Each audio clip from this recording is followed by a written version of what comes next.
province de l'Ituri. Merci de votre fidélité. Voici le premier numéro de ce magazine.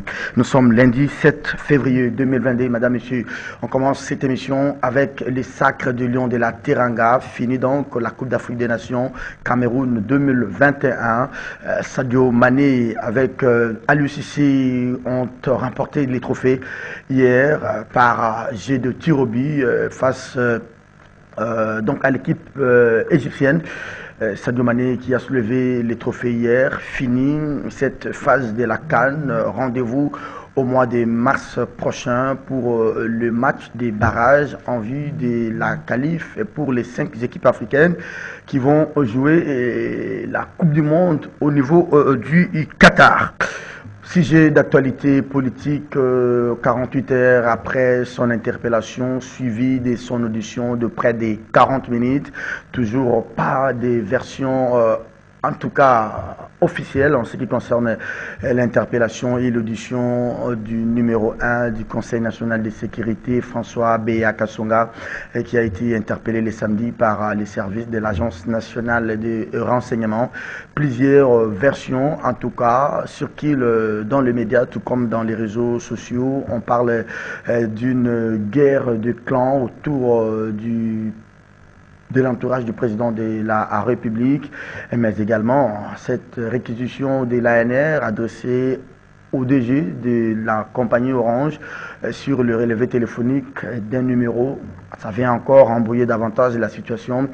François Béa Kassonga reste toujours à l'ANR, mais de quoi reproche-t-on à ses patrons des services au niveau du CNS? La réponse, elle n'est pas officielle, à part peut-être la version donnée le week-end par la cage de son président, il s'appelle Georges Kapiamba. Selon Georges Kapiamba, donc, on reproche à François Béa le fait d'avoir participé à une réunion secrète, ça c'est selon Georges Kapiamba, des réunions pour attenter peut-être à la sûreté de l'État. Ça, c'est des accusations, des questions quand même trop graves. Ça sort de la bouche de Georges Kapiamba. Pas de version officielle, on attend, mais nous allons peut-être tenter de creuser davantage dans cette émission. L'actualité également, c'est ces chronogrammes, appelez ça comme vous voulez, chronogramme en ce qui concerne les élections à venir, mais les calendriers en ce qui concerne l'élection des gouverneurs et vice-gouverneurs dans les 14 provinces à problème. Justement, on va en parler dans cette émission avec un expert. Il nous a été annoncé pour la semaine passée, mais finalement, il s'était excusé. Il est avec nous sur ce plateau. Il nous fait l'honneur, le plaisir. C'est pour vous aussi, pour votre bonheur. Jérôme Bonso, il est de la structure AITA, Agir pour les élections transparentes et apaisées. En tout cas, il est à sa première participation à ces magazines pour cette nouvelle année 2022. Monsieur Jérôme Bonso, bonjour et bienvenue. Bonjour, monsieur Serge, bonjour à tout le monde. Bienvenue à vous. Merci. Allez, aux côtés de Jérôme Bonso, qui va peut-être nous accompagner pendant quelques minutes, nous aurons Innocent Olenga Lumbaye. Il est de scooprdc.net. Innocent, qui n'est plus à présenter dans ces magazines. Innocent, bonjour et bienvenue à vous. Bonjour Serge, merci beaucoup. Et bonjour aussi à tous les téléspectateurs de CCTV. Très bien, allez, avec Innocent Olenga. On va aller vite. Le troisième invité, il fait son comeback, il nous a quittés. Il était où? Avec la barbe qui a poussé. Est-ce qu'il était au Nord-Mali? Est-ce qu'il était au Burkina Faso? Est-ce qu'il était en Guinée? Mais vous allez les découvrir, même son accoutrement. Dit tout. Walter Kouy, de Top Congo. Bonjour et bienvenue Walter. Bonjour Serge Kabongo, bonjour aux téléspectateurs de CCTV. Merci beaucoup pour l'invitation. Mais qu'est-ce qui se passe-t-il? Vous n'êtes plus là et puis vous revenez. Les looks ont complètement changé. Oui, vous avez raison. Depuis le mois de décembre, je m'étais retiré pour une raison familiale. J'ai perdu papa début décembre. Bon, comme de coutume chez nous, vous devez prendre 2 mois pour vous retirer, surtout que nous sommes de la famille régnante. Je devrais me retirer de toute activité officielle et c'est ce que j'ai fait. Les 2 mois étant passés, me voici réapparu. Merci, condoléances et bon retour à vous. Merci beaucoup. Allez, on va aller dans le vif du sujet avec Innocent Olenga Lumbaye. Non, vous gardez le micro, cher ami Walter Kouy, puisque vous revenez comme un revenant. Je vous présente le V, même si c'est en retard, les Sacres du Lion de la Teranga. Ils étaient pourtant favoris pour cette compétition et ils l'ont confirmé. Ils l'ont confirmé, bien que ça soit au tir au but, mais c'est un exploit que les Lions en soit arrivé là parce que l'équipe égyptienne, c'est une très grande équipe, des professionnels. Et, ils se sont retrouvés à deux, les deux grands de Liverpool se sont retrouvés au sommet de la Coupe d'Afrique. Félicitations, le jeu était très bon, mais je regrette le penalty de Sadio Mané pendant les premières dizaines du temps réglementaire. J'ai eu même peur quand on lui a donné le dernier penalty. Je me suis dit, c'est peut-être pour qu'il soit consacré, mais à mon avis, j'avais peur que ça soit la mauvaise personne. Heureusement qu'il a marqué. Félicitations à lui. Merci beaucoup, Jérôme Bonso. Vous suivez aussi le football? Oui, je vous ai vu ajouter la tête quand tout à l'heure Walter Kou il parlait de ces pénaltys ratés et ces tirs au but réussis. Tout à fait. Tout d'abord, félicitations à l'équipe du Sénégal et surtout à son entraîneur, que c'était monsieur-là qui a fait la fierté de l'Afrique, de voir qu'il y a des entraîneurs locaux qui peuvent faire mieux que d'autres. Et voir l'équipe du Sénégal, c'est une équipe de stars de football qui jouent dans de grands clubs. Et quand on a aligné ces stars, moi j'avais vraiment confiance, parce que comme Alter vient de dire, j'avais demandé, ma prière qu'on ne puisse plus donner à Sadio Mané le penalty. Oui, parce que si Sadio Mané, ce sont des vedettes qui ratent. Il y avait la pression, hein? Oui, c'est comme Mbappé qui avait raté le penalty, il fallait le garder. C'est comme notre ami de Liverpool, son ami de Liverpool, il s'était réservé pour ne pas tirer, mais je déplore le fait que le Congo, les léopards n'étaient pas au rendez-vous. Mais je vous dirai pourquoi.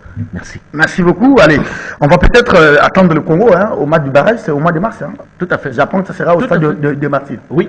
Quelles sont les chances du Congo peut-être face à l'équipe de Lion de l'Atlas nous avons de grands joueurs cette fois-ci qui se confirment, ils sont là. Je crois que si on met du sérieux dans les préparatifs, qu'on ne fasse plus encore de préparatifs à la hâte, c'est à la hâte, on demande les résultats. Quand le gouvernement dort, c'est en dernière minute qu'il vous donne. C'est comme la fois passée quand un joueur de l'OFAR, on ne le donnait pas à manger. À 3 jours, il mangeait 5 fois par jour, en oubliant qu'ils vont le rendre beaucoup plus lourd. Et sur le terrain, nos joueurs étaient lourds. Vous leur avez donné beaucoup à manger. Donc, c'est ça, il faut aussi prendre à temps.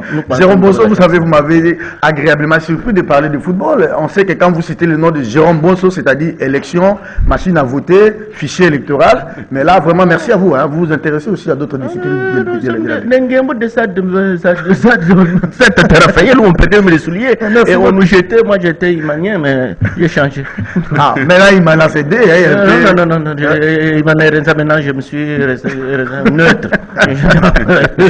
Merci beaucoup à vous pour ces mots d'introduction. Innocent Olenga, je suis à vous pour commenter quand même ces sacres. Une première pour les Lions de la Teranga, Aliou Cissé, Sadio Mané, cette génération.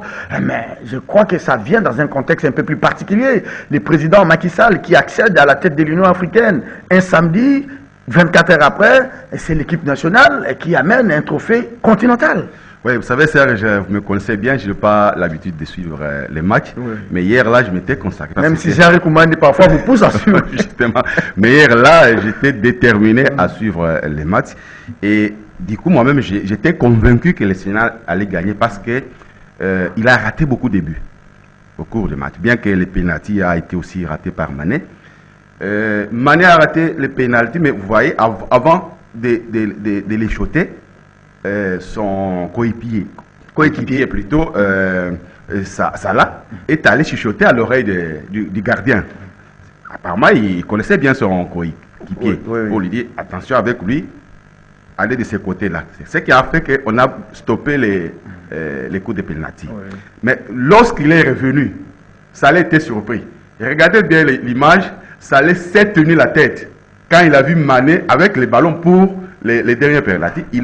Apparemment, il n'a pas eu le temps d'aller encore dire quelque chose à son gardien. Et voilà, c'était le but qui a donné la victoire au Sénégal. Vous avez vu un peu la fougue avec laquelle Sadio Mané a tiré. Oui, mais là, il était déterminé. Il s'est dédonné. Sinon, s'il raté encore celui-là, ça allait être catastrophique. C'est une double fête au niveau du Sénégal aujourd'hui. L'Union africaine et en même temps les sacres. Oui, c'est une fête pour le Sénégal dans tout ça. Merci beaucoup, Innocent Olenga. Vous gardez le micro parce que je suis toujours avec vous. Vous terminez un thème, vous allez prendre le tout premier. Allez, on va aller à la Commission électorale nationale indépendante. J'ai vu cette vidéo, j'ai vu ces images du président de l'Assemblée provinciale du Congo central qui a a été voir Denis Kadima pour en savoir un peu davantage comment certaines provinces sont alignées pendant que d'autres ne le sont pas. On ne revient pas sur le chronogramme, parce que le chronogramme, on va laisser la parole à Jérôme Bosso, qui en est l'expert, pour nous donner le contenu. Mais quand même, j'ai eu, oui, comprendre qu'il y a quand même des provinces qui n'ont pas été prises en compte et qui n'avaient pas connu de troubles, de questions d'instabilité, de déchéance de gouverneurs, avant la décision du VPM, et que ces provinces-là ne peuvent pas être reprises pour connaître les élections. Évidemment, vous avez parlé de Jean-Claude Wemba. Je lui ai posé la question personnellement. C'était hier parce qu'il est allé voir. On devait être là pour couvrir l'événement, mais malheureusement, les rendez-vous ont été décalés, ce qui a perturbé aussi nos activités. Mais finalement, il m'a dit, il est allé voir M. Kadima pour lui poser la question. Pourquoi il y a certaines provinces dont les gouverneurs ont été déchus, mais ces provinces-là ne sont pas programmées? Nous avons les lois là-bas, où le Mouyej a été déchu. Nous avons les Sankourou chez moi, où mon neveu Moukoumad a été déchu et confirmé, la déchéance confirmée par la Cour constitutionnelle. Il y a les Nord-Bangui. Et toutes ces provinces-là ne s'affichent pas sur ces chronogrammes. Alors, il est allé poser la question. Et selon lui, le président de la CNU lui a dit, lui ne fait qu'exécuter ce qu'il a reçu. Donc, on lui a remis cette liste-là par le ministère de l'Intérieur qui lui a remis cette liste-là, et lui n'a qu'à se confier à cette liste. C'est qu'on lui a donné. Quel est le problème de Jean-Claude Wemba de savoir si c'est dans certaines provinces? Il avait une autre préoccupation. Parce que lui est du Congo central. Et chez lui, il se pose un problème. Le Conseil d'État a décidé, il y a une décision du Conseil d'État qui réhabilite Atou Matoubouana en attendant l'examen du fond de son dossier. Mais jusque-là, ce n'est pas encore fait. Alors, il lui a posé la question, pourquoi la CENI ne respecte pas la décision du Conseil d'État? C'est la même réponse. Donc, lui n'exécute que les ordres. Ce n'est pas lui qui aligne les provinces, mais sur la liste que lui a reçue, il y a cette province-là du Congo central qui pose problème. Donc, c'est un problème maintenant entre les conseils d'État et les VPM à Celo. Donc, c'est une mauvaise direction. Il a posé la question à la mauvaise direction, à la mauvaise personne. Voilà, en quelque sorte, c'est ça. Mais là, une décision de la justice est en train d'être piétinée. Et comme je vous ai dit la fois passée, j'ai des inquiétudes parce que nous retombons dans les mêmes erreurs du passé où les mêmes erreurs que nous avons reprochées à Chadari, que nous avons reprochées à Mauve en tant que ministre de l'Intérieur, sont reproduites par Acelo, qui est de l'IDPS, et là, finalement, on ne comprend rien. Très bien. Je crois que ce qui s'est passé au Congo central, et je pense même que Acelo l'a hérité, Acelo est venu hériter la situation. Bon. On apprend que les Sankourou et les Nord-Bangui ainsi que les Lolaba seront alignés peut-être avant la rentrée parlementaire. Mais qu'est-ce qu'il y a eu? Il y a eu omission, il y a eu, je ne sais pas, quand on dressait la liste là, on ne sait pas qu'au Sankourou, chez lui au Sankourou, c'est chez lui. Il ne sait pas que son gouverneur est déchu. Merci beaucoup, Innocent Olenga. Allez, Jean Bosso, c'est pourquoi nous vous avons demandé de venir aujourd'hui. C'est sur la question de ce chronogramme. On dit que ce n'est pas encore un calendrier, mais c'est quand même indicatif du processus à venir. C'est un chronogramme assorti des contraintes, notamment sécuritaires, des contraintes notamment financières. Et c'est là où on dit c'est les nerfs de la guerre. Jusque-là, la CENI n'a pas de moyens et on projette ces élections pour décembre 2023, pendant que les grandes options qui sous-tendent même la tenue des élections sur le plan politique ne sont pas levées. Est-ce qu'il faut garder l'unique tour? Est-ce qu'il faut aller au second tour? Est-ce qu'il faut garder tout ce que... Qu'est-ce que vous, en lisant ces chronogrammes, vous vous êtes dit, bon, ça c'est faisable et ça n'est pas faisable? Merci. Serge, en lisant les chronogrammes que nous appelons feuille de route du procès électoral 2021-2027, produit par la Commission électorale nationale indépendante, en date du 3 février 2022, il ressort certains constats. On voit que tout d'abord, ce boussole, c'est comme un pilote, il doit avoir boussole pour indiquer les 4 points cardinaux. Oui. Et c'est cette boussole-là, on peut voir qu'est-ce qu'il y a à faire et qu'est-ce qu'il y a à faire et où stocker et qui serait responsable pour contribuer à l'achèvement, à l'atteinte de l'objectif de cette feuille de route qui est l'organisation des élections dans le délai constitutionnel. Très bien. Et pour faire les élections dans le délai constitutionnel, il faut donner des séquences opérationnelles qui sont bien indiquées. Et quand nous lisons cette feuille de route avec double lunettes techniques et lunettes politiques, on dégage ce que nous appelons les exigences de fait de route qui sont des contraintes que vous devez faire. Pourquoi on arrive à des contraintes? C'est parce qu'on constate que telle activité pour faire, ça doit être inscrit dans le temps et dans l'espace. Et quand nous prenons la feuille de route, nous voyons qu'il y a à peu près 8 contraintes. Première contrainte, c'est contrainte temps. La feuille de route nous dit temps limité. Pourquoi on arrive à présenter cette feuille de route avec comme contrainte temps limité pour la préparation et l'organisation des élections? C'est parce qu'on n'a pas eu en présence d'esprit la planification des élections. Cette planification s'est faite à double niveau.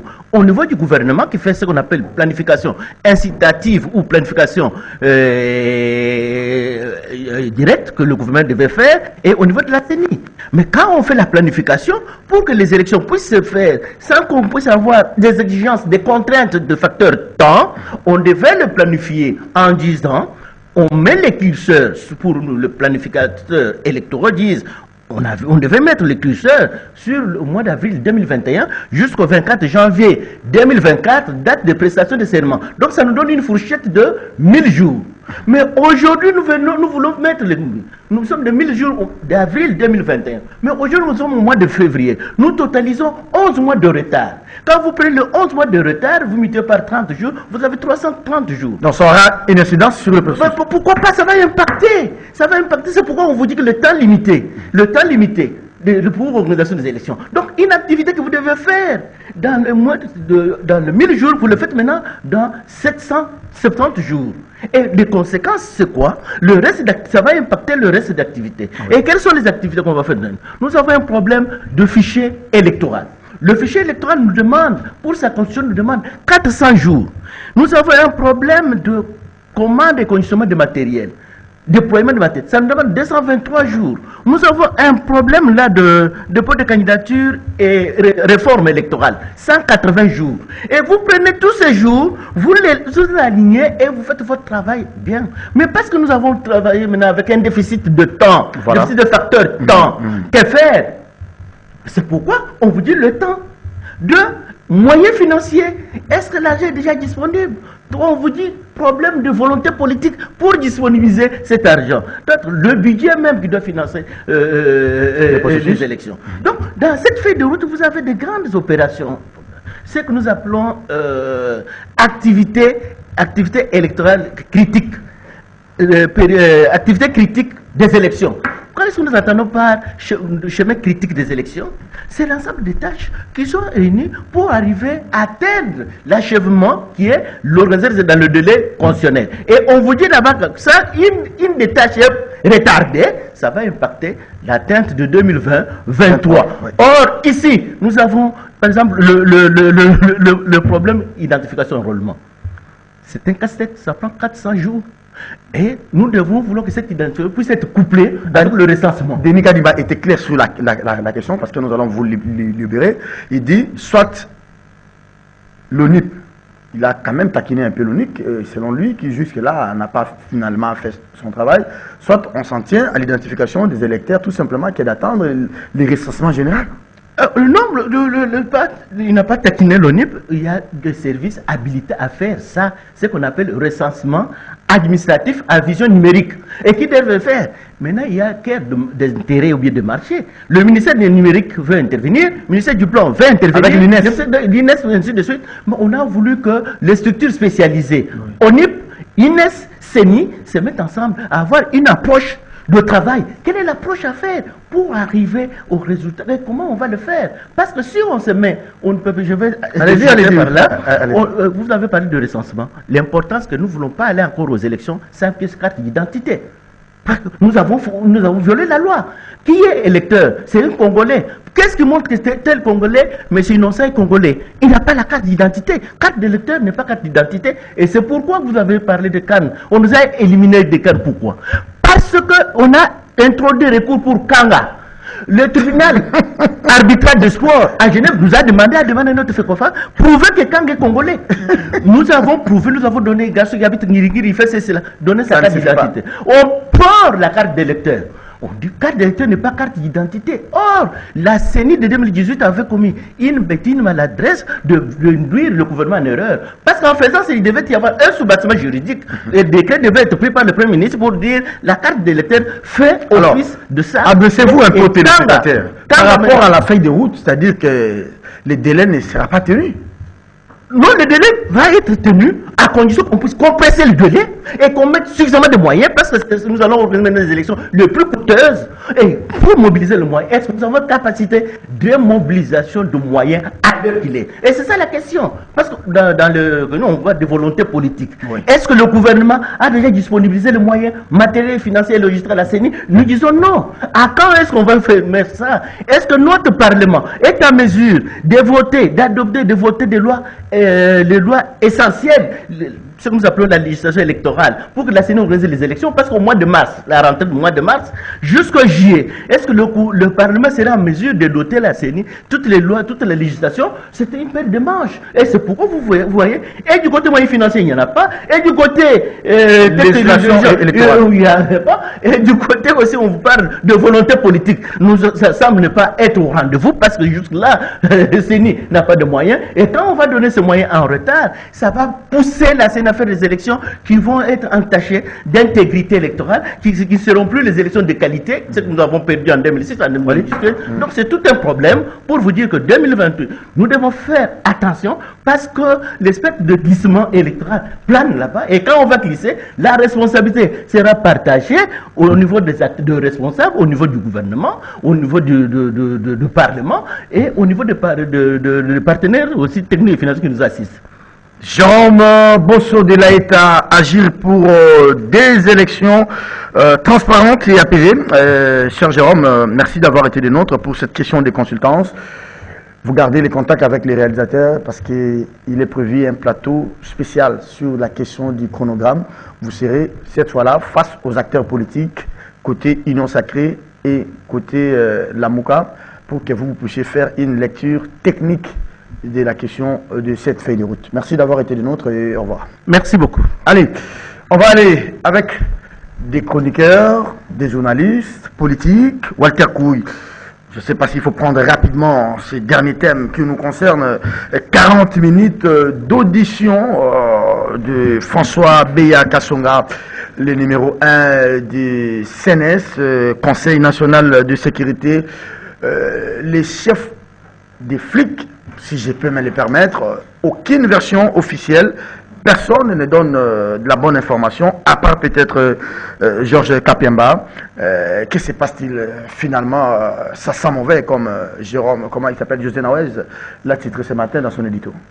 Merci beaucoup pour la question, mais permettez-moi de revenir un peu sur ce que l'expert électoral vient de dire tout à l'heure. Je me rappelle dans un passé récent, tout était sur la tête de Kabila. Alors, il ne faudra pas aussi qu'aujourd'hui, on dise que c'est Tshisekedi. Ou qu'on dise le contraire, que ce n'est pas Tshisekedi, ce sont les opposants ou la CENI. Non. C'est le gouvernement qui doit mettre les moyens à la disposition de la CENI pour que la CENI nous organise les élections. Parce que le délai critique déjà, voilà. Le délai, il est critique. Autre élément, Corneille Nangaa, avant qu'il ne parte, était formel. Il dit ceci, je le cite, il faut toujours dissocier l'enrôlement des électeurs avec le recensement ou l'identification de la population. Ce sont des opérations qui peuvent se faire de façon séparée. On ne peut pas toujours, comme en 2015, vouloir subordonner l'organisation des élections au recensement général de la population. Non, ça, Corneille Nangaa dit, il faut dissocier. Raison pour laquelle nous devons appeler les autorités politiques. Mais vous sentez que la CENI est en train de pleurnicher là? On doit donner l'argent, c'est une obligation. La majorité actuelle au pouvoir ne doit pas préparer le lit du glissement parce que apparemment c'est fait à dessein. On sait que Kadima et son équipe ont besoin d'autant par mois. Mais aussi longtemps qu'on ne donne pas, d'une part, et d'autre part, dire que nous avons un bon matelas financier, c'est contradictoire. Raison pour laquelle Il faut disponibiliser... François Béa Kassonga, 48 heures dans les locaux de l'Agence nationale des renseignements. On ne va pas revenir sur les conditions de son interpellation, mais est-ce que vous avez encore un peu plus d'infos, hein, au-delà de ce que Georges Kapiemba dit? Non, pas d'infos. Vous voyez que c'est lui qui coiffait tous les services de sécurité du pays. C'était le numéro 1, c'était le conseiller spécial. Je pense que c'est un sujet très sensible, ce qui fait que les gens des services sont vraiment très avares. Mais s'agissant de ce que les gens disent, tentative de coup d'État, moi je pense que on risque de mettre la charrue avant le bœuf, ou on va vite en besogne, parce que vous savez qu'un putsch ou un coup de force, on ne le fait jamais seul. Mais or, jusque-là, c'est le seul qui a été interpellé. 2 jours après, qu'on n'interpelle pas d'autres, c'est vraiment étonnant, raison pour laquelle je suis vraiment très assoiffé ou très pressant de voir une chaîne d'interpellation pour mettre hors d'état de nuire, si c'est le cas, comme certaines personnes disent déjà, tentative de coup d'État. Mais jusque-là, personnellement, je n'avance pas l'hypothèse d'une tentative de coup d'État, mouvement subversif ou autre chose, peut-être, mais coup d'État, on ne le fait jamais seul, sinon ça serait une chaîne d'interpellation, comme c'est fut d'ailleurs au Burkina Faso avant le coup d'État qui a réussi, on avait arrêté plus d'une vingtaine. Mais là, c'est d'abord un civil qui a été arrêté, aucun homme de troupe ou officier en uniforme qui a été interpellé. On n'arrête pas quand même les patrons de CNS de cette manière. C'est qu'il y a eu bénédiction ou il y a eu quitus du président de la République lui-même qui n'était même pas là. Bon, même si le président ne donne pas les quitus, quand il y a danger, et si le président est à l'extérieur du pays, je ne pense pas qu'on va attendre que le président arrive pour qu'il donne autorisation. On met la main sur la personne qui est accusée ou sur lesquels pèsent des soupçons en attendant que l'autorité suprême ne soit saisie. Ça doit se faire comme ça, parce que si on doit attendre toujours que le président soit informé, le pire peut arriver ou pourrait arriver. Je vais revenir à vous sur cette même question. Innocent, lui on dit que c'est un homme de confiance, c'est les flics en chef, il manipule les infos extérieures et intérieures. Qu'est-ce qui arrive finalement à François Béa? Plusieurs hypothèses, on parle du règlement des comptes, on parle de la guerre des clans, vous avez encore cette réquisition d'informations adressée au directeur général de la compagnie Orange sur les relevés des appels d'un numéro que je ne sais pas donner ici. Jameda m'a demandé d'appeler le numéro, j'ai refusé, je lui ai dit de lui-même d'appeler. Et c'est les militants de l'UDPS qui rentrent dans la danse pour barricader la route hier. Alors, comment faire les liens entre cette réquisition et cette interpellation suivie de l'audition de François Béa? On dit que lui-même, il serait dans les dossiers des mines, en conflit avec un autre proche du président, Fortuna Bisselele, à qui le président avait demandé d'arbitrer le dossier. Un gros plan sur la question, Innocent? Oui, Serge, comme vous savez, comme Walter l'a dit, c'est un dossier très très sensible qu'il faille les traiter avec beaucoup de délicatesse. Mais mes dernières nouvelles, parce que vous avez parlé d'une audition de 40 minutes, bon, chacun a ses sources, mais moi, jusqu'à 1h du matin, avant de dormir, quand j'ai écrit le dernier article, il m'a été dit que jusque-là... Il a refusé de collaborer. Il n'a pas été soumis ou il n'a pas subi un interrogatoire. Ça, c'est mon dernier câble d'avant 2h du matin, avant que... Vous ne dormez pas, vous? Oui, mais quand il y a actualité sur notre travail, c'est une prison, nous avons accepté de le faire. Mais il y a un principe en matière de sécurité. Quand vous lisez les SAS de Gérard Devilliers, selon les principes de la CIA, on vous dit tout le monde est suspect. Donc nous appartenons à un même corps, mais nous nous suspectons. Mutuellement. Oui. Serge me suspecte, moi je les suspecte. C'est comme ça qu'on avance avec la sécurité, parce qu'on ne peut pas faire confiance totalement. Parce que vous avez parlé de l'homme des mains, le bras droit. L'homme de confiance qui n'inspire plus confiance. Oui, mais toujours, quand vous lisez un autre SAS, on vous parle de la top de l'anglais. Ça, c'est les patrons de la CIA qui envoie les gens en mission, mais lui-même est derrière. Donc, il fait les contre-espionnages et il met ses hommes en difficulté. En matière de sécurité, ça existe, ça n'étonne pas. Et lorsque on arrête quelqu'un, comme le cas de François Béa, c'est qu'il y a un ou plusieurs indices qui constituent des griefs. Et ce sont ces griefs-là qu'on est en train maintenant de vérifier. Bon, maintenant, hier, on m'a appris que c'est maintenant là qu'on commençait à constituer la commission d'audition. Mais on l'a d'abord pris, mais on constitue la commission après. Bon, ça, c'est leur organisation. Mais ce qui est vrai, il y a beaucoup de versions. Versions venant des pro-BEA et des anti-BEA. Tous dans les services. C'est ainsi que vous voyez, moi, quelqu'un m'a appelé pour me dire, mais Scoop, vous nous avez donné cette version, maintenant nous vous donnons les versions que nous récoltons de ces services-là. Parce qu'un bon journaliste a aussi des câbles partout. Nous ne sommes pas ennemis. Les gens pensent que quand vous êtes avec les gens de l'ANER, donc vous devez de l'ANER. Non, je ne suis pas de l'ANER, mais je puise les informations à l'ANER ou dans d'autres services de sécurité. Il y a réquisition. La réquisition a été établie le 7 janvier 2022. Et l'arrestation intervient le 5 février. Donc, le 6 plutôt. On a pris le temps de vérifier, de recevoir les appels, tout ce qu'on a demandé, parce que dans la réquisition, on demande d'identifier les propriétaires du numéro. Je l'ai, mais je ne peux pas les donner. Et je n'ai pas voulu aussi l'appeler parce que là, on risquait d'être fauché aussi. On demande l'email de cet appareil-là et d'autres appareils, les SMS et tous les appels, depuis le 1er mai 2021 jusqu'au 7 janvier 2022. Donc, vous voyez que c'est une période de plus de 7 mois sur laquelle on est en train d'enquêter. Mais là où moi je déplore maintenant, c'est que l'ANER nous a mis à nu l'inefficacité de l'ARPTC. Parce que toutes ces données-là, l'ANER devait les prendre auprès de l'ARPTC. L'ARPTC qui devait avoir du matériel pour contrôler tous les flux d'appels, des SMS, des sociétés. Kabila avait donné l'argent pour qu'on achète. À l'époque, Kabila avait donné l'argent. Pauvre Kabila. 10 millions de dollars du temps d'Oscar Manikunda. Qu'est-ce qu'on a fait de cet argent? Il y a même un agent qui avait démissionné, Serge Ndioli, il est en France. Il m'a appelé de là et nous avons produit un article en 2018.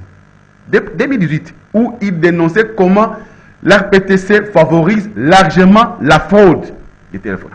Et non seulement que l'ARPTC et l'inefficacité de l'ARPTC est mute à nu, mais il y a aussi cette histoire des RAM. On a instauré RAM pourquoi? C'était pour identifier les téléphones. C'est pour connaître les emails des téléphones. Alors pourquoi on va vers Orange? Alors, que fait maintenant les services? C'est la firme C5 Energy qui a été recrutée pour identifier les téléphones. Pourquoi on va vers Orange? On comprend que la vraie version de RAM, ça n'a rien à voir avec... Donc, C5 Energy bouffe l'argent inutilement. Innocent, vous allez réfléchir, hein, parce qu'il y a 2 semaines, je vous avais reçu sur ce même plateau, je ne sais pas si ma mémoire est la bonne, 2 semaines ou 3 semaines, vous avez quand même parlé de cette guerre, querelle, des clans, de tout ceci. On a même cité, à tort ou à raison, Fortuna Bisselele, on a cité Guy Loando dans l'affaire, on a même cité Corneille Nanga, on a même cité José Mpanda, et sur un carré minier. Le problème aujourd'hui, c'est aussi les carrés miniers, dans les Haut-Touélé, je crois, dans l'ex-province orientale, et dans les Grands Katanga, tout comme dans les Kivu. Et il a été demandé au spécial de pouvoir arbitrer cette question. Est-ce qu'il a fait rapport? Il semble que des produits hautement stratégiques ont été vendus dans un pays asiatique. C'est difficile en tout cas de les confirmer. Joachim Diana, bonjour et bienvenue à vous. Merci beaucoup pour l'invitation. Qu'est-ce que vous avez appris de cette histoire de François Bien? Oui, mais écoutez, on l'a appris, comme tout le monde, les informations que les confrères viennent de donner. Mais ce qui m'étonne, ce qui transpire, c'est-à-dire, à part ce qu'on peut écouter en coulisses, tout ça, comme je n'ai pas l'habitude de sentir l'odeur de ce qui est dans le ventre de quelqu'un, j'attends d'abord qu'il le sorte en pétant ou bien en faisant quoi. Oui. Avant ça, qu'est-ce qu'il a dans le ventre? Mais nous avons appris que notre frère ici, Kapiamba, serait parti le rencontrer. Oui. Et après la rencontre, Kapiamba est devenu peu bavard. C'est les porte-parole de l'ANER maintenant. Ce sont d'autres gens qui racontent ce que Kapiamba aurait entendu. Mais lui-même, il est devenu muet. Alors, c'est contraire à ses habitudes.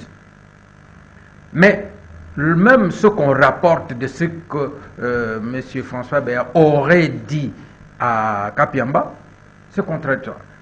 Il y en a qui disent qu'il lui avait dit qu'il était en train d'être interrogé pour avoir participé à des réunions qui seraient subversives.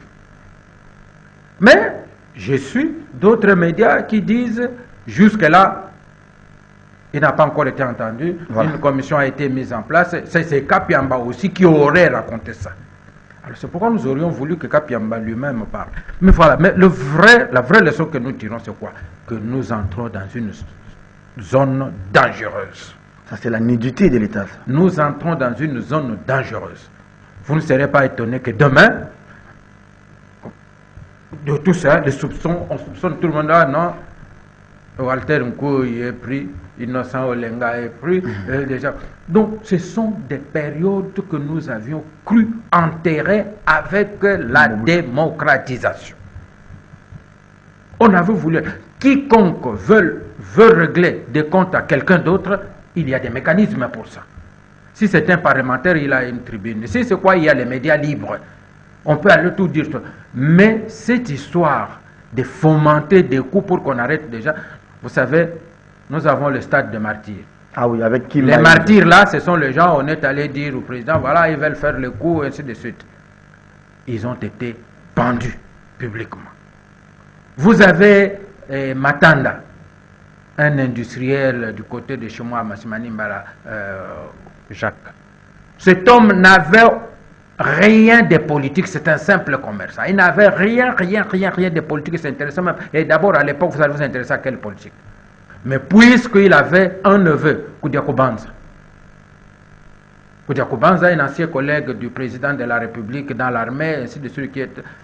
Et on dit non, si lui peut faire le coup, c'est son frère, son oncle qui a beaucoup d'argent qui peut le financer. Donc, pour avoir l'argent des usines à Massimani Mbala, c'est devenu un crime et il a été tué pour ça. Nous allons en face la même chose. Nous avions connu les épisodes Kiganga, Capitaine Poignet, des histoires. Donc, ce sont des histoires où nous avons cru qu'on a enterré ça avec la démocratie. Vous allez apprendre aujourd'hui, comme dit Innocent, si les enquêtes ont commencé, il suffisait que pendant cette période-là, vous ayez appelé Béa. Ou bien qui vous ait appelé même pour une autre. On peut vous appeler. On vous appelle. Voilà. Moi, j'avais été entendu au camp Kokolo. Pourquoi? Puisque lorsque on soupçonne le général Moukoko, et qui était moi j'étais assistant de Mikanza, Mikanza m'a envoyé l'inviter à une manifestation, je suis allé lui déposer l'invitation, j'ai été séquestré là-bas. D'abord, on m'a entendu pendant toute une journée. Qu'est-ce que vous êtes venu faire? Je ne savais pas que celui à qui je vais déposer l'invitation est déjà en train d'être entendu pour soi-disant préparation de coup d'État. Dans le répertoire, il y avait, vous l'aviez appelé à tel jour, vous l'aviez appelé, je l'appelle. De quoi vous êtes dit? À la demande de mon patron, qui est son frère, ainsi de suite, parfois. Donc vous voyez qu'on entre dans une période très compliquée. On va commencer à se régler des comptes de cette façon-là. Je pense qu'il faut qu'on en termine et une fois pour toutes. Allez, Innocent Olenga, je reviens à vous.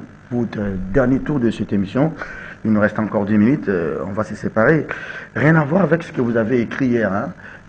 Les blocs Kasaï oriental, les blocs Kasaï occidental, qui vous disent que bon, il faut un peu avoir le contrôle du président de la République lui-même, mais il semble qu'on reprocherait aussi à ces patrons du CNS la certaine légèreté dans le traitement des dossiers. J'ai lu ça, je tire ça d'Africa News ce matin, qu'il aurait laissé passer ses anciens collaborateurs comme Kalev Moutom quitter les frontières, laisser l'ancien chef de la diplomatie près de Kabila, Kikaya Bin Karoubi, la sortie du général John Numbi, c'est la passivité ou une complicité, c'est beaucoup de choses, hein. On dit de lui, bon, il y a des gens qui étaient anti-lui autour de Kabila et autour de Félix, qui ont dit, bon, il est grand temps de pouvoir anticiper et de régler des comptes.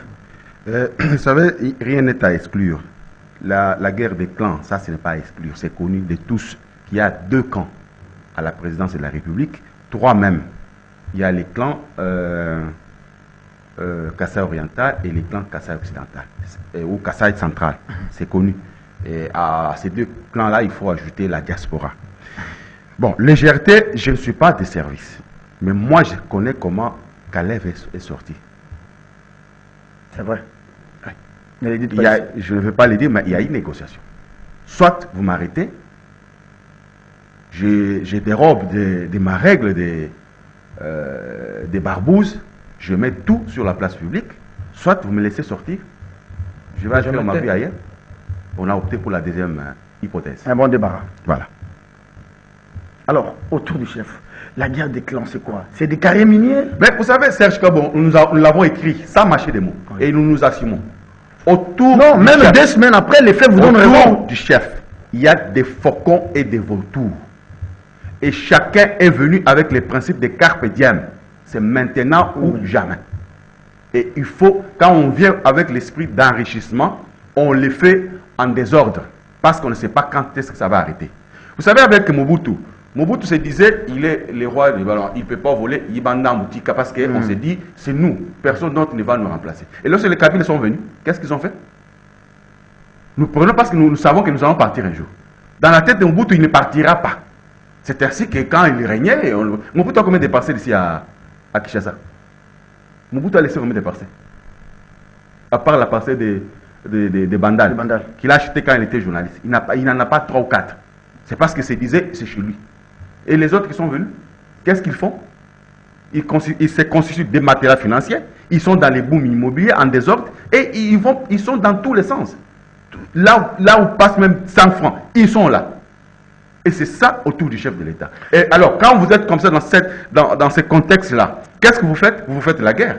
Vous voulez que moi, tel soit bien apprécié par les chefs de l'État. Et pour vous débarrasser des autres, il faut créer des situations. Et tout ça n'est pas à exclure, Serge Kabongo. Merci beaucoup. Walter Koul, voici ce que les médias racontent. C'est-à-dire, nous n'avons pas la bonne version. Le gouvernement ne communique pas. La présidence elle-même ne communique pas. L'ANR ne communique pas. Mais qu'est-ce que nous faisons? Nous prenons les différentes versions que les médias nous donnent.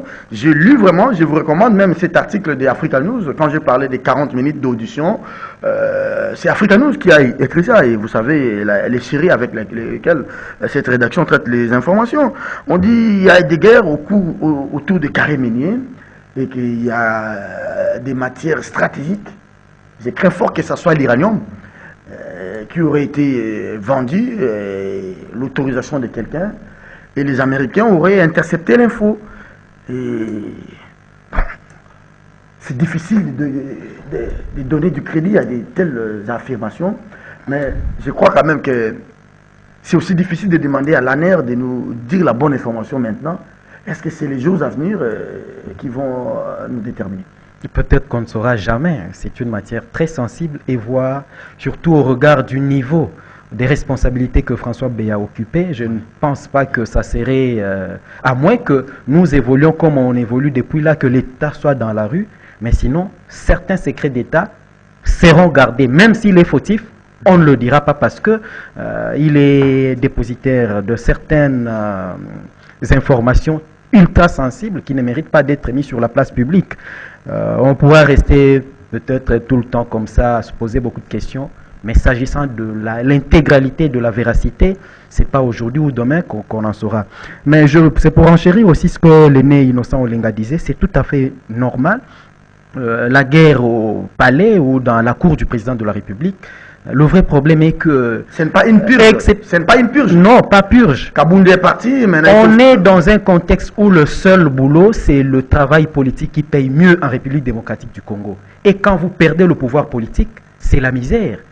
C'est là où le président de la République devrait arriver à transformer. Et Kabila dit qu'il n'a pas réussi à changer l'homme congolais. C'est à Tshisekedi de transformer l'homme congolais parce que s'il ne le fait pas, il pourra faire son second mandat, mais on ira de cycle de détournement et de rénonciation, renouvellement de loyauté ou quoi. Rien ne va changer. J'ai fini en revenant sur le dossier RAM. Mais c'est une vaste escroquerie. C'est des grands enjeux. On doit en parler tous les jours. On entend Félix sur les fonds sociaux. Non. le Parlement, Assemblée nationale et Sénat disent que c'est illégal. La Banque centrale dit que moi je ne reçois pas cet argent. Il y a eu même 3 La DGRAD dit que je ne reçois pas. Mais c'est impensable que le président de la République se taise par rapport à ces dossiers.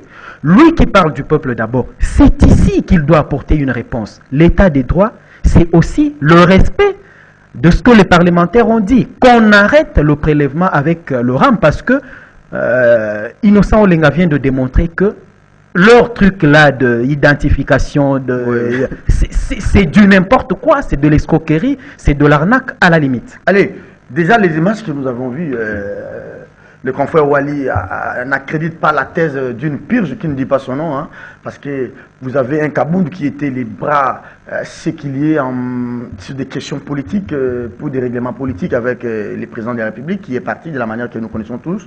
Vous avez maintenant Sili qui est les piliers, jusque-là encore, François Béat, sur des questions sécuritaires, qui est en train d'être parti. Mais je crains fort que ce soit, comme on dit, Aléa Yakta Est. Les dés n'est-il pas déjà jeté pour François Béat? Parce que quand vous regardez déjà comment il a été cueilli, j'ai lu Africa News, il était sous la douche, il est sorti avec son peignoir, il était malade, on le soupçonne comment 3-4 jours, son numéro ne passe pas, il dit qu'il était alité. Mais en même temps, quand on fait balancer sur les réseaux sociaux des vidéos, des images d'un François Béat déjà fatigué, excusez-moi, est-ce qu'il va encore retourner? Ce n'est pas une manière de l'humilier déjà, et même si on ne trouve rien, et qu'il soit poussé soit à la démission, soit... est-ce que c'est de cette manière-là qu'on devrait procéder? Qui a pris la photo de ces conseillers du président de la République en pleine fonction dans les locaux de l'ANER? Je crois que ça doit être le 7e niveau. Oui, mais écoutez, c'est parmi les techniques. Si demain, on découvre qu'il n'avait rien fait, mais il a déjà été humilié. Voilà. On jette de l'opprobre. L'opprobre a été jeté. Et lui-même, je ne pense pas qu'il aura encore le moral haut pour travailler, surtout dans ce domaine. Donc, sur le plan mental, on l'a déjà gagné. Voilà. Parce que déjà, si ses enfants voient ses photos, sa femme, lui-même, quand il voit ça, c'est-à-dire il est diminué. Alors, vous savez, Béa, c'est qui? C'est quelqu'un qui a traversé pratiquement tous les présidents qui sont passés dans ce pays. Il a travaillé dans le même service sous Mobutu. Il a été avec M. Laurent Désiré Kabila. On a reconnu son expertise, il a travaillé. Sous Joseph Kabila, on a reconnu son expertise, il a travaillé. Aujourd'hui, parler de légèreté, ça m'étonnerait, à moins qu'il y ait une grande corruption morale quelque part. Mais lorsque aussi vous parlez de l'article du confrère Africa News, oui, de l'uranium, Serge, l'uranium, ce n'est pas on comme parle d'un produit sensible. Un produit sensible. Oui. Et, dans la cité, il aurait vendu de l'uranium à la Corée, à ceci, à cela, et les Américains. Mais l'uranium, ce n'est pas quelques carats de diamants qu'on peut mettre en poche. C'est des conteneurs. C'est une matière non seulement sensible, mais très difficile à manipuler. Très dangereuse. Très, très dangereuse. Donc, on l'a exploité avec quelle technologie, on l'a stocké comme ça, on a vendu comment et à qui, c'est passé par où. Ce n'est pas n'importe quelle matière. Qu'on me parle de coltan, qu'on me parle des autres produits, d'accord. Mais ça serait regrettable que cette querelle-là, autour de chacun pour soi, devienne la politique. Vous n'accréditez pas comme les confrères la thèse d'une purge, non? Mais c'est ce que j'ai dit. C'est-à-dire quoi? Prenons Kabound. Vous savez que Kabound a installé, a planté beaucoup d'arbres dans la cour de la présidence de la République. Il était devenu gênant un peu comme François. Oui. Quand maintenant on bouscule Kabound, on sait que cet arbre-là, c'est lui qui l'avait planté. L'arbre, demain, risque de revendiquer, comme les politiques qui n'ont pas de morale. Hein. Vous savez, vous connaissez l'histoire de Bokassa qui avait éliminé son petit-fils, parce qu'il s'est souvenu que comme politiquement, il avait tué son papa. Terminé. Ce petit-là, s'il grandit un jour, il me poserait la question sur son papa. Éliminé aussi le fils de sa propre fille, on l'a éliminé. Donc aujourd'hui on dit Sarplan pour que on efface Il y en a ceux qui n'avaient pas la possibilité. Moi, je vous dis que quand Kaboun était là, dans cette histoire de PA, il aurait été actif quelque part. Oui. S'il faut sauver, il sauverait quelque part. Mais pour le moment, quand on se rend compte que celui-là t'est protégé, et qui ne pourra plus te protéger, bon, à ce moment, on peut se régler des comptes. Ce sont des suppositions, mais allez, c'est réel parce qu'il y a quelqu'un, vous ne savez pas ce que c'est être dans ce cachot-là. Nous, on y a été. Vous ne savez pas ce que c'est être dans ce cachot-là. Donc, quelqu'un est là-bas, un père de famille, un homme respectable, il est là-bas. Donc, ce n'est pas pour rien, ce n'est pas parce que il avait une mauvaise conduite sur la route ou quoi. Non, en tout cas. On lui met sur la tête des choses très graves. Merci à Diana Djigekoupa. L'émission est terminée, hein, Innocent. Je voulais juste demander des sanctions pour celui, parce que cette photo-là est prise dans un local de l'ANER.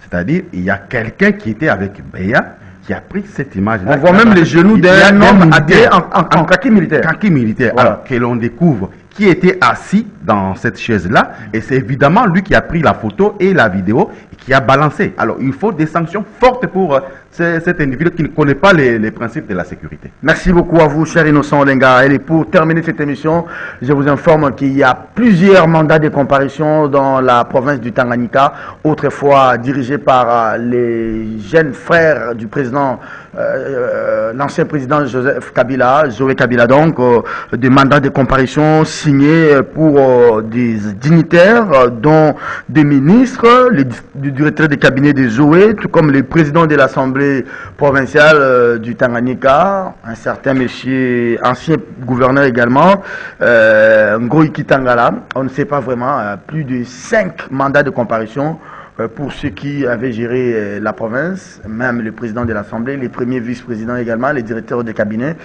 On vous en parlera davantage, je crois bien, demain matin ou le mercredi, si l'info évolue. Vous allez rester à l'écoute de CCTV et de la Radio Liberté parce que l'info va évoluer. Et au fur et à mesure, nous allons aussi évoluer avec vous dans nos analyses et peut-être pour vous donner la bonne et la meilleure information. Merci à vous d'avoir été de notre kiosque d'aujourd'hui est terminé. Prenez rendez-vous avec ces mags demain à 9h30. Au revoir.